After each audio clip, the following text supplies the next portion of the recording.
Good morning. கர்த்தர் நல்லவர், அவர் கிருபை என்றும் உள்ளது.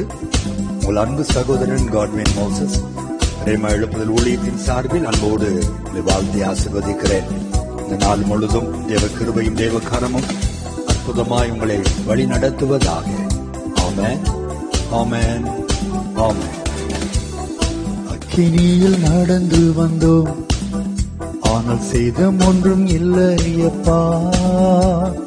தண்ணீரை கடந்து வந்தோம், நாங்கள் மூழ்கி போகவில்லையப்பா. உங்க கிருபை எங்களை விட்டு இமை பொழுதும் விலகலப்பா. உங்க கிருபை எங்களை விட்டு இமை பொழுதும் விலகலப்பா. எங்கள் தேவான் நீர், எங்கள் ராஜா நீர், நாங்கள் போற்றிடும் எங்கள் கண்மலை நீர். எங்கள் தேவன் நீர், எங்கள் ராஜா நீர், நாங்கள் போற்றிடும் எங்கள் கண்மலை நீர். செங்கடலை நீர் பிளந்தீர், செம்மையான பாதை தந்தீர். எரிகோவின் கோட்டைகளை உன் யோசனையால் தகர்த்தீர். கோலியாத்தின் கோஷங்களை ஒரு நொடியில் வென்று விட்டீர். அந்த கோலியாத்தின் கோஷங்களை ஒரு நொடியில் வென்று விட்டீர். எங்கள் தேவன் நீர், எங்கள் ராஜா நீர், நாங்கள் போற்றிடும் எங்கள் கண்மலை நீர். எங்கள் தேவன் நீர், எங்கள் ராஜா நீர், நாங்கள் போற்றிடும் எங்கள் கண்மலை நீர். தேவனுடைய பிள்ளைகளே, கடந்த மாதம் ஒருவேளை அக்கினியில் நடந்து வந்ததை போல நீங்கள் இருக்கலாம். பயங்கரமான பிரச்சனைகள், வேலை ஸ்தலத்திலே பயங்கரமான போராட்டம், வேலையிலிருந்தே நான் நீக்கப்பட வேண்டிய அப்படிப்பட்ட ஒரு சூழ்நிலைக்குள் நான் கடந்து வந்தேன் பிரதர். கர்த்தர் கிருபையாய் வேலை போகாதபடி காத்தார் என்று சொல்லலாம்.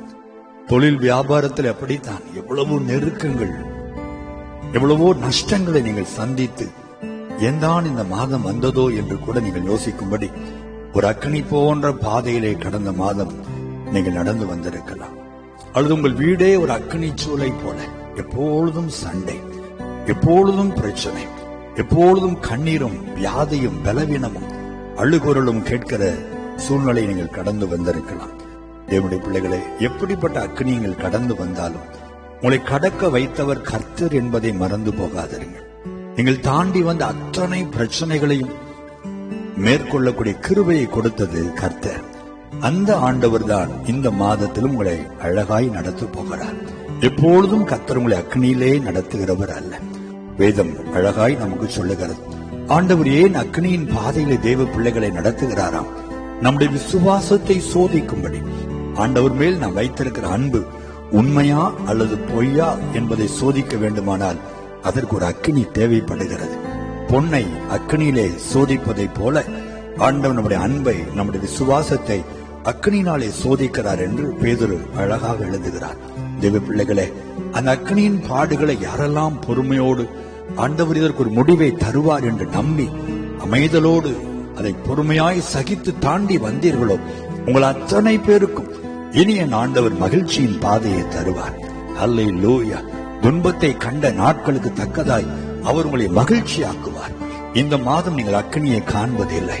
இந்த மாதம் எவ்வளவுக்கு எவ்வளவு அழுதீர்களோ, எவ்வளவுக்கு எவ்வளவு பயந்து வாழ்ந்தீர்களோ, அந்த அளவுக்கு சந்தோஷமாய், சமாதானமாய், தைரியமாய், மகிழ்ச்சியாய் வாழுகிற நாட்களை இந்த மாதம் கர்த்தர் உங்களுக்கு அபிஷேகித்து கொடுக்கிறார். தெய்வ ஊழியனாய் நான் அதை சொல்லுகிறேன். நீங்கள் ஆமேன் என்று பெற்றுக் கொள்ளுங்கள். அதன்படியே உங்கள் அக்கினியின் சகல கிரியைகளையும் கர்த்தர் அவித்து போடுவார். அக்கினியான சூழ்நிலைகளை கர்த்தர் அணைத்து போடுவார். எங்கெல்லாம் அக்கினி பற்றி எரிந்ததோ அங்கெல்லாம் சாந்தமும் சமாதானமும் மகிழ்ச்சியும் உண்டாகும்படி கர்த்தர் உங்களுக்கு அற்புதங்களை செய்வார். நீங்கள் அவரை மட்டும் பிடித்துக் கொள்ளுங்கள். இந்த மாதம் அவரை மட்டும் இறுக பிடித்துக் கொண்டு அவரோடு இணைந்து வாழ ஒப்புக் கொடுங்கள். மற்ற எல்லாவற்றையும் கர்த்தர் பார்த்துக் கொள்வார். ஜெயமாய் நீங்கள் வாழ்வீர்கள்.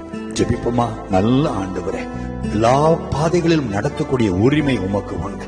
எங்களை பள்ளத்தாக்கிலும் நீர் நடத்துகிறீர், பசும் புல்வெளியிலும் எங்களை வனாந்தரத்திலும் நடத்துகிறீர், செழிப்பான மேட்டிலும் நீர் எங்களை நடத்துகிறீர். அதே ஆண்டவர் ஒருவேளை கடந்த நாட்களில் உடைய அன்பு பிள்ளைகளை அக்னி என்று அழைக்கப்படுகிற பாடுகள் நடுவிலே உடைய பிள்ளைகளை நடத்தி கொண்டு வந்திருக்கலாம்.